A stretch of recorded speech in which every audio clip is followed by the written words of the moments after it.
எங்கள் ஊர் மாப்பிள்ளை ஆர் உதயகுமார் அவர்கள். அவர் சின்ன வயசில் எனக்கு மாலை போட்டேன்னு சொல்லி சொன்னார். நிஜம்தான். அவங்க ஊரில் எல்லாம் போய் பாடினவங்க. நாங்கள் கம்யூனிஸ்ட் கட்சியின் சார்பாக அரசியல் பாடல்களை பாடியவர்கள் நாங்கள்.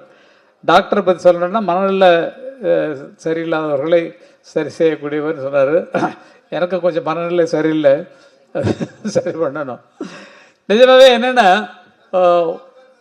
தான் பெரிய டைரக்டராக ஆகிட்டு இல்லை வேண்டாம் நீங்கள் டைரக்டர்லாம் ஒன்று சேர்ந்துங்க, நான் டைரக்ட் பண்ண மாட்டேன் அப்படின்னு சொல்லி ஒதுங்கி இருக்கிறாரோ ஆர்வி குமார் உதயகுமார் அவர்கள் என்று நடித்து கொண்டு. ஏன்னா நல்ல வெற்றி படங்கள்லாம் கொடுத்தவர். அவங்களாம் நிறைய வெற்றி படம். ஏன் போய் யூனியனில் உட்காந்துட்டு படம் எடுக்க மாட்டேங்க? உங்களுக்கு சிந்தனைலாம் போச்சா என்னாச்சு எனக்கு தெரியல. நிறைய கதைகள் வச்சுருக்கீங்க, நிறைய மியூசிக் வச்சுருக்கீங்க, நிறைய பாட்டு எழுதக்கூடியவங்க, நிறைய அறிவுள்ளவர்கள், ஆற்றல் உள்ளவர்கள். நீங்களும் சரி, ஆர்வி உதயகுமார் சரி, அது நம்ம செல்வமணியும் சரி, நிறைய வெற்றிகள் படங்கள் கொடுத்தவங்க. ஏன் இப்படி உட்காந்துருக்குறீங்க? ஏன் படத்தை பண்ண மாட்டேங்கிறீங்க அப்படிங்கிற கேள்வி எனக்கு ஒன்று உண்டு. அந்த கேள்வி போட்டால் பதில் நீங்கள் அப்புறம் சொல்லி நல்ல படங்களை எடுத்துக்கொள்ளுங்க. நான் அதிக நேரம் பேச போதில்லை. சார் வந்திருக்காரு, தினகரன் சார் வந்திருக்காரு. நாங்கள்லாம் மாதத்துக்கு 2 மாதத்துக்கு ஒரு தடவை சந்திக்கக்கூடிய ஒரு குரூப்பில் நாங்கள்லாம் ஒன்றா இருக்கிறோம். அதே பெரிய சந்தோஷம். ஹீரோயினையும் பார்த்தா ரொம்ப நல்ல படத்தில் ரொம்ப நல்லா பண்ணிருக்காங்க.